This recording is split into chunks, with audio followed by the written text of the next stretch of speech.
तो दोस्तों, Rajasthan Gopal credit card योजना के तहत किसानों या पशुपालकों को 1 लाख तक का लोन मिलता है और वो भी बिना किसी ब्याज के। जी हां, आइए मैं आपको इस योजना के बारे में पूरी जानकारी बताता हूं। यह था इस योजना के लिए कौन कौन व्यक्ति पात्र हैं, इसके लिए आपको किन किन दस्तावेजों की आवश्यकता पड़ने वाली है और लोन प्राप्त करने के लिए आपको आवेदन फॉर्म कहां से, कैसे, किस प्रकार और कब तक भरना है और आवेदन फॉर्म भरने से पहले आपको क्या क्या सावधानियां रखनी है।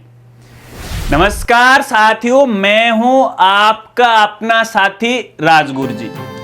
तो दोस्तों, अपने राजस्थान में इस योजना की शुरुआत पहली बार की गई है वर्ष 2024 से। देखिए, वैसे इस योजना को हम शॉर्ट नाम से गोपाल क्रेडिट कार्ड के नाम से जानते हैं, लेकिन इसका जो पूरा नाम है वो है राजस्थान सहकारी गोपाल क्रेडिट कार्ड ऋण योजना। देखिए, इस योजना के तहत पशुपालकों को एक कार्ड दिया जाता है और उस कार्ड को जीसीसी कार्ड के नाम से जाना जाता है, यानी गोपाल क्रेडिट कार्ड के नाम से। जिस प्रकार से हमारा जो केसीसी कार्ड होता है ना, किसानों को मिलता है, उसके द्वारा लोन मिलता है, उसी प्रकार से ये जो जीसी कार्ड है, इसके माध्यम से भी पशुपालकों को लोन मिलता है।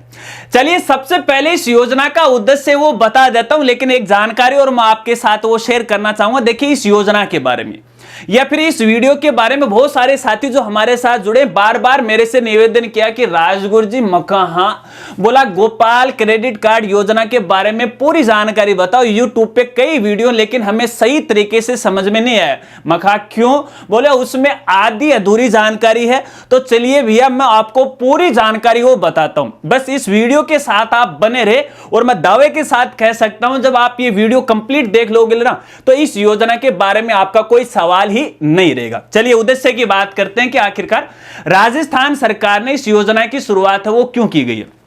दोस्तों, आपको पता है कि अपने राजस्थान में बहुत सारे किसान भाई हैं और ये जो किसान भाई हैं साथ साथ पशुपालक भी हैं, लेकिन बहुत सारे ऐसे किसान भाई भी हैं जो पशुपालक नहीं है, क्योंकि उनके पास सुविधाओं का अभाव है, उनके पास पशु खरीदने का पैसा नहीं है, पशु रखने के लिए सुविधाएं नहीं है।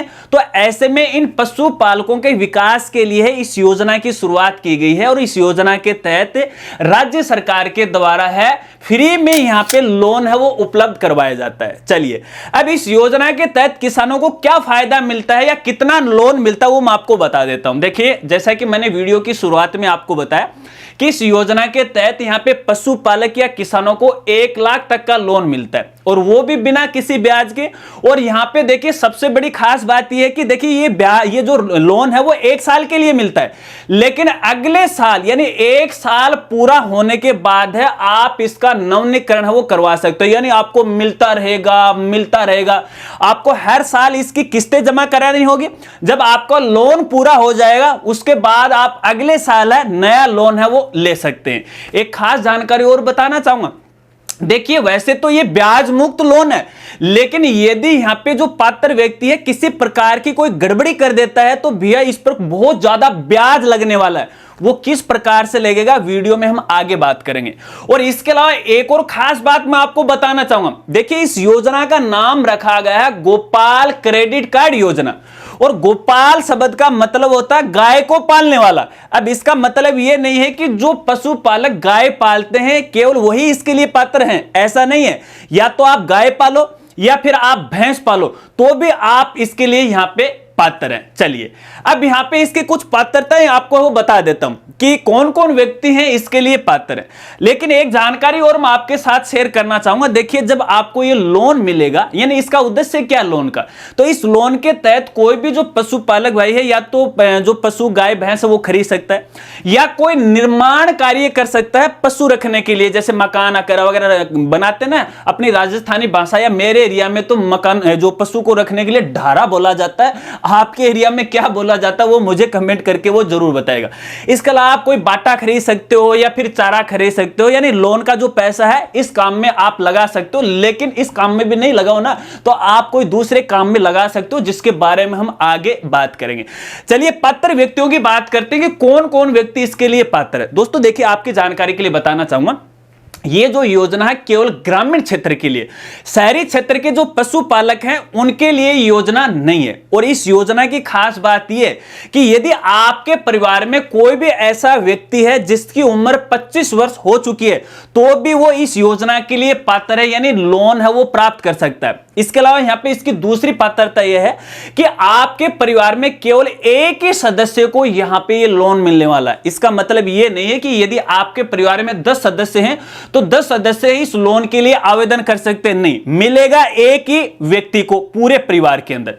इसके अलावा यहां पे इसकी तीसरी पात्रता यह कि पूरे परिवार में या फिर जो भी आवेदन करता है उसके यहां पे देखिए 2 से अधिक अन्य कोई ऋण नहीं होना चाहिए, यानी कोई दूसरा लोन नहीं होना चाहिए। 2 तो वो ले सकता है किसी दूसरे बैंक से वगैरह से, लेकिन तीसरा लोन है वो नहीं होना चाहिए। अगर आपके पास तीसरा लोन चल रहा है तो आप इस योजना के लिए यहां पे पात्र नहीं है। और इसके अलावा यहां पे देखिए इसकी एक और पात्रता है कि यहां पे जो दूध आप उत्पादन कर रहे हैं, दूध आप निकालते हैं, वो किसी सहकारी जो डेयरी होती है ना उसके अंदर बेचना जरूरी है। अगर उसमें आप बेचते नहीं हो तो आप इसके लिए पात्र नहीं हो। और बेचने का मतलब है कि जो भी प्राथमिक डेयरी होती है ना जहां पर अपन दूध देते हैं उसकी सदस्यता ग्रहण करनी आपको होती है। यदि आपके पास सदस्यता का नंबर है तो ही आप इसके लिए आवेदन कर सकते हो।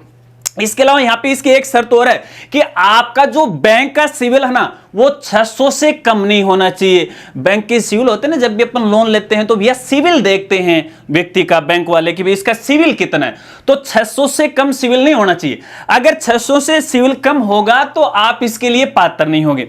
इसके अलावा यहां पे इसकी एक और शर्त है या फिर पात्रता है, देखिए जो भी आवेदन करता है ना उसका जो बैंक खाता ना किसी सहकारी बैंक में होना आवश्यक है। चलिए दस्तावेजों की बात करते हैं कि इसके लिए आपको किन किन दस्तावेजों की आवश्यकता पड़ने वाली है। दोस्तों यहां पे एक तो जो भी आवेदन करता है उसका जन आधार कार्ड और आधार कार्ड की फोटो प्रति की आपको आवश्यकता पड़ेगी। आवेदन के समय कुछ दस्तावेज आपको अपलोड करने पड़ेंगे, ठीक है ना। इसके साथ साथ यहां पे देखिए जो प्राथमिक डेयरी होती है उसका जो अनुशंसा पत्र है वो आपके पास होना जरूरी है। जैसा कि आप यहां स्क्रीन पे देख रहे हो ये है अनुशंसा पत्र। अब इस अनुशंसा पत्र का मतलब क्या हुआ आपको बता देता हूं। पहले भी मैंने आपको बताया कि आपके एरिया में जो भी यहां पे देखिए दूध की जो डेयरी होती है ना उसके अंदर हमें सदस्य बनना पड़ता है, जो कि सहकारी डेयरी होती है। डेयरी यहां तो बहुत होती है लेकिन सहकारी होनी चाहिए, सहकारी समिति से वो जुड़ी होनी चाहिए, उसकी सदस्यता आपके पास होनी चाहिए। अब ये जो फॉर्म है ना, ये अनुशंसा जो पत्र है, संबंधित जो सहकारी दूध समिति का जो भी व्यक्ति है वो इसको अप्रूव करके देगा, उस पर सील साइन करके देगा। इस दस्तावेज की आपको यहां पे आवश्यकता पड़ेगी।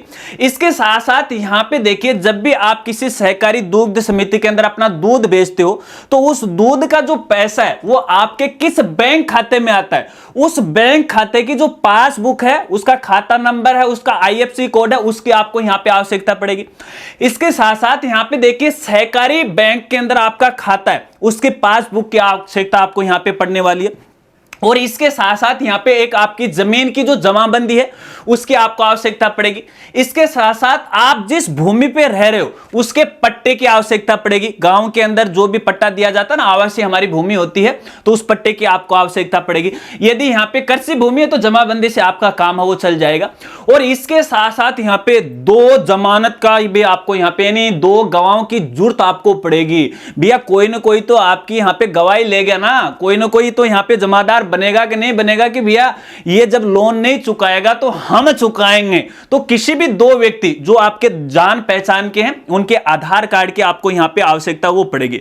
चलिए इसके अलावा यहां पे एक प्रस्तावित अनुमान जो लागत राशि है गोपाल योजना के लिए, यानी आपको ये जो 1 लाख का लोन मिलेगा इस लोन को आप कहां कहां पर कितना खर्च करने वाले हो, तो एक अनुमानित राशि है आपको एक साधारण पेपर पे है बनानी पड़ेगी कि भैया मैं तो 20,000 की तो एक पाड्डी खरीदूंगा, ठीक है ना, 15,000 को एक पाड्डो है वो भी खरीदूंगा, साथ में एक अलावा मैं खड़ भी लाऊंगा, बनोड़ा भी लाऊंगा और पाछे एक ढारो भी मैं बनाऊंगा और कोई चाट लाऊंगा और पता नहीं के लाऊंगा। तो बस सारी चीज है ना ताना एक साधारण पेपर में लिखनी पड़ेगी। चार्ट बना लियो, चाहे तो कंप्यूटर बनाओ तो उसमें बना लियो, हाथ बनाओ तो कोई दिक्कत नहीं है क्योंकि ऑनलाइन है, आपको ये अपलोड है वो करनी पड़ेगी। बस इन्हीं दस्तावेजों की आपको यहां पे आवश्यकता वो पड़ने वाली है। चलिए आवेदन प्रोसेस की अपन बात करते हैं। कि आवेदन फॉर्म आप कहां से और कैसे किस प्रकार भर सकते हैं। पहली बात तो है कि देखिए, इस आवेदन फॉर्म भरने की कोई भी लास्ट डेट है वो नहीं होती। जब चाहे तब आप इस योजना के लिए फॉर्म भर सकते हैं, और फॉर्म भरने के लिए आपको कहीं पर भी जाने की आवश्यकता नहीं। यदि आपको थोड़ा बहुत मोबाइल चलाना आता है तो घर बैठे खुद ही आप इसके लिए आवेदन कर सकते हो, बशर्ते जितने भी मैंने यहां पे ये दस्तावेज बताए हैं वो दस्तावेज आपके पास होने चाहिए, ठीक है ना, वो भी पीडीएफ फाइल में। क्योंकि जब आप ऑनलाइन फॉर्म भरोगे ना तो उसमें आपको ये अपलोड करने पड़ेंगे। तो यहां पे देखिए, आपकी जो एसएसओ आईडी है उसके माध्यम से आवेदन फॉर्म भरना पड़ेगा। एसएसओ आईडी के अंदर यहां पे देखिए, राज्य सहकार नाम की एक एप्लीकेशन होती है। इस एप्लीकेशन के माध्यम से आपको ये आवेदन फॉर्म भरना पड़ेगा। जब आप इस एप्लीकेशन पे यहां पे क्लिक करोगे, क्लिक करने के बाद यहां पे देखिए आपको गोपाल क्रेडिट कार्ड योजना का एक ऑप्शन या लिंक दिखाई देगा। इस पर आपको यहां पे क्लिक करना पड़ेगा। यहां पर क्लिक करने के बाद यहां पे जो भी आवेदक है या परिवार का जो भी जन आधार नंबर है वो आधार नंबर आपको यहां पे डालना पड़ेगा। एक ओटीपी आपके मोबाइल नंबर पे आ जाएगी, ओटीपी से वेरीफाई कीजिएगा। वेरीफाई करने के बाद यहां पे देखिए इस तरह का एक सामान्य सा आवेदन फॉर्म ओपन हो जाएगा। इस आवेदन फॉर्म में जो भी आवेदक है वैसे तो उसकी जानकारी है जन आधार से ऑटोमेटिक उठ के वो आ जाएगी। बाकी कुछ ऐसी जानकारी हैं जो मैनुअल आपको यहां पे भरनी पड़ेगी। जैसे यहां पे जो हमारी प्राथमिक डेयरी के क्रमांक होते हैं, अपना जो बैंक खाते का विवरण होता है, अपने जो गवाह होते हैं उसका विवरण है, यानी कुछ बेसिक जानकारी आपको भरनी पड़ेगी। और चाहे गए जो दस्तावेज हैं जैसे जमाबंदी है, अपना पट्टा है, ये सारी चीजें आपको ऑनलाइन है अपलोड करनी पड़ेगी। लास्ट में यहां पे आपको फॉर्म को फाइनल सेव करना है। सेव करने के बाद या फाइनल सबमिट करने के बाद आप फॉर्म में किसी प्रकार का कोई करेक्शन नहीं कर सकते। तो देखिए, मैंने वीडियो की शुरुआत में आपको बताया था कि आपको क्या क्या सावधानियां रखनी है। तो पहली बात तो सावधानी ये रखनी है कि आपके पास यहां पे देखिएगा जो प्राथमिक डेयरी का अनुशंसा पत्र है वो होना बहुत ही जरूरी है। इसके अलावा आवेदन फॉर्म भरते समय आपको जल्दबाजी नहीं करनी, हर एक जानकारी सही सही भरनी है। क्योंकि यहां पे छोटी सी भी जानकारी में कोई गलती हो जाती है तो भैया आपको ये लोन नहीं मिलेगा, आपका फॉर्म है वो अप्रूव नहीं किया जाएगा।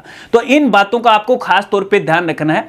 अब मान लेते हैं कि आपने आवेदन फॉर्म भर दिया, उसके बाद क्या होगा भैया? उसके बाद होगा क्या, संबंधित जो आवेदन फॉर्म है डिपार्टमेंट के पास चला जाएगा, जो सहकारी विभाग है उसके पास, तो आपकी जांच की जाएगी। यदि आप उसके लिए पात्र होंगे, पात्र होने के बाद आपका फॉर्म अप्रूव हो जाएगा। अप्रूव होने के बाद आपके पास एसएमएस के द्वारा या पोर्टल पर उसका स्टेटस आपको दिखाई देगा। तो आप अपना मोबाइल नंबर लगातार वो चेक करते रहिएगा। उसके बाद संबंधित आपके नजदीकी जो भी सहकारी शाखा है उसमें आपको यहाँ पे जाना है। जो भी दस्तावेज आपने ऑनलाइन अपलोड किए हैं सबकी फोटो प्रति आपको साथ में लेके जाना है।